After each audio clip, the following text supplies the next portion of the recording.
लेकिन आप ही मुझे बताओ ना, अगर आपको पता चल जाए कि आपकी बीवी इस वकील के साथ सो रही है तो आप क्या करोगे?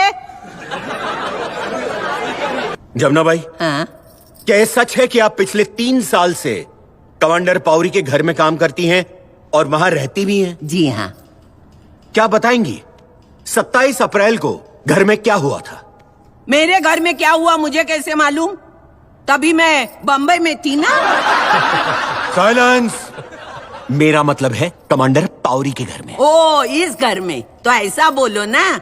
सुबह सुबह मैडम आई और साहब से बात की और साहब चले गए। सुबह सुबह मैडम आई? मतलब 2 दिन से घर पे नहीं थी ना वो। और आपके कमांडर साहब वो घर में ही थे? वो अगले ही दिन दरिया से आए थे। अच्छा, तो उन्होंने पूछा नहीं कि मेम साहब किसके साथ गई हैं? वो कभी ऐसा पूछते नहीं है। फिर उन्होंने क्या किया? फिर वो अंदर गए, कबाड़ खोला, चिट्ठियां निकाली, कुछ पढ़ी और बाहर आके विस्की पिया। आपको कैसे मालूम कि वो विस्की थी? साहब, कभी कभी मैं भी उसमें से पी लेती हूँ। साइलेंस।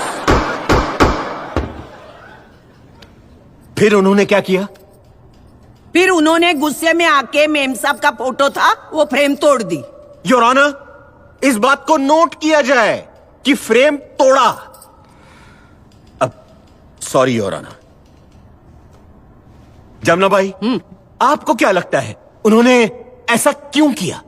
तो आप क्या करते अगर आपको पता चल गया कि आपकी बीवी 2 रातों से किसी गैर मर्द के साथ घर से बाहर है? बोलो। Silence. Order order. Jamuna by, ये मुकदमा मेरे खिलाफ नहीं है। हाँ। तुम्हारे साहब के खिलाफ है। हाँ हाँ। क्या तुम्हें मालूम है वो मर्द कौन था? विक्रम मखीजा। इतना घुमा फिरा के पूछने की क्या जरूरत थी? सीधा सीधा पूछते थे ना। देखो साहब, मैं तुम्हारे जैसे पढ़ी लिखी नहीं हूँ, अनपढ़ गवार हूँ, लेकिन इतना जानती हूँ कि कोई फौजी आदमी अपने मुल्क की सेवा में घर से बाहर रहे तभी उसकी बीवी को कोई अपने घर में लेके जाए। वो आदमी को जीने का अधिकार नहीं है। अगर हमारे रुस्तम साहब ने उसको गोली मारी होगी ना तो एकदम सही सही किया साहब ने।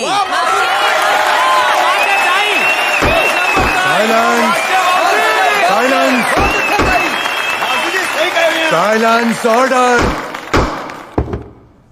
जमुना बाई, हाँ साहब। अदालत आपके विचार जानना नहीं चाहती है। जो पूछा जाए उसी का जवाब दीजिए।